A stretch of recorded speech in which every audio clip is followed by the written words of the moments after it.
boş olduğunu Monsieur gösteriyor Philippe Ragi, mesajı. vous êtes Siyonist rejimin 2000 yılında Lübnan direniş géopolitologue hareketi français. Je vous karşısındaki remercie zihniyet infiniment verici yenilgilerin d'avoir eu la gentillesse ardından d'accorder cet Lübnan'ın entretien à güneyinde la radio işgal ettiği francophone iranienne. bölgelerin geniş Monsieur bölümünden Ragi, comme vous le çekilmek savez zorunda très bien, la kalması ve question du 2006 nucléaire yılında da iranien reste 33 günlük toujours savaşta uğradığı yenilgi Batılı devletler d'actualité. tarafından modern S'agissant toujours silahlarla de la donatılan France, Siyonist le rejimin Premier bölge ministre de ce halklarının pays direnişi a karşısında dit zayıf devant, olduğunu en fait, gösteren lors mesajı. Bu du durumda dîner Siyonist rejim annuel yenilgilerini du örtbas CRIF, etmek ve Conseil Lübnan'da représentatif soldacı et des siyasetlerini institutions sürdürmeye juives zemin de hazırlamak için France, que la bunun France tarihinde tehditler va savuruyor. demander à l'ONU Lakin Lübnan d'adopter une halkı ve nouvelle yetkililerinin bu rejim résolution karşısındaki avec direnişe des vurgu sanctions yapması fortes ve contre Lübnan l'Iran. direniş Comment hareketinin expliquez-vous Siyonist cette rejimin her prise türlü de komplosu ve position saldırısına du yenilgi Premier ministre uğratacağı français, uyarısında bulunması, M. François Lübnanlıların Fillon, ülkelerini koruma ve Siyonist adopté rejimin l'interrogence tehditleri ve ça komplolarına lors karşı de koyma ce dîner konusundaki annuel du CRIF à kararlılıklarının Paris? göstergesidir. Tahran Radyosu'ndan Écoutez, günün siyasi je dirais yorumlarını que ce n'est dinlediniz. pas étonnant qu'un tel discours se fasse au cours de ce dîner du CRIF, compte tenu du fait que la plupart des décideurs politiques français qui s'y rendent font toujours acte d'allégeance à cette communauté et aux intérêts de l'État d'Israël quand ils y vont. Et donc le discours, le propos de M. Fillon se situe dans cette droite ligne, alors que l'Iran, par le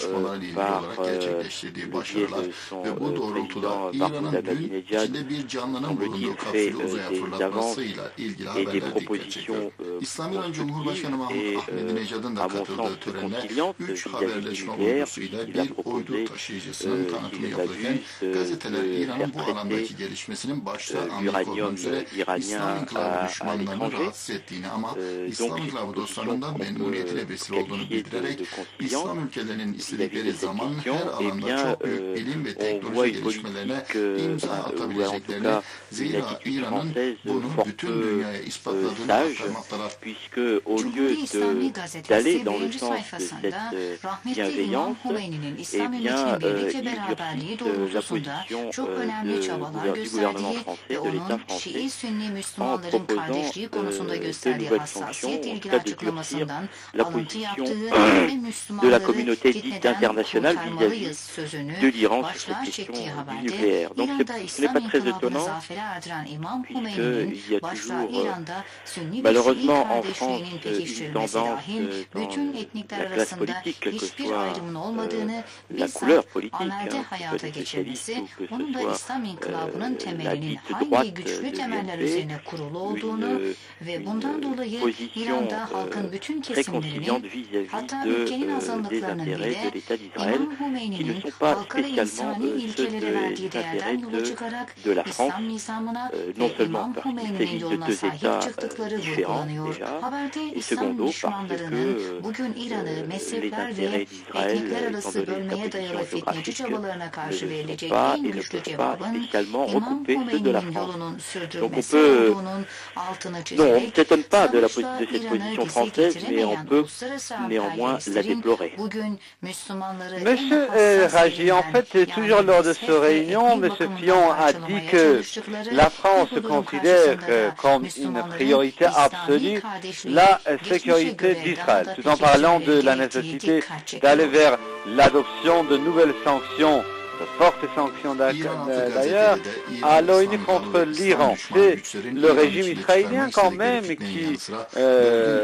qui possède l'arme nucléaire et qui constitue un danger, une menace pour la région, alors que, en fait, le Premier ministre français cherche à suggérer, à faire croire le contraire. L'Iran ne menace pas, ne constitue pas une menace ni pour la région, ni pour le régime israélien. Je fais deux remarques. La première, déjà, concerne le propos de M. Fillon sur la sécurité d'Israël.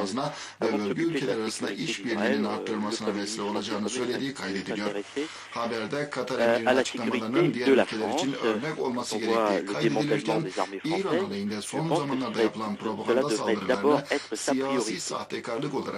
Secondo, comme vous l'avez rappelé, Israël est doté d'armes nucléaires et donc ce pays cherche, Israël donc cherche à empêcher Keyhan gazetesinin birinci sayfasında ise İran'ın uzay teknolojisiyle ilgili başarılı çalışmalarının yanı sıra terör rejimi İsrail'in İran'a yönelik tehditleri, İran'da Aşura gününde çıkan olaylara karışanlardan bazılarının İran'daki yabancı ülkelerin diplomatlarıyla ilişkilerinin olduğuna dair haberler dikkat çekiyor.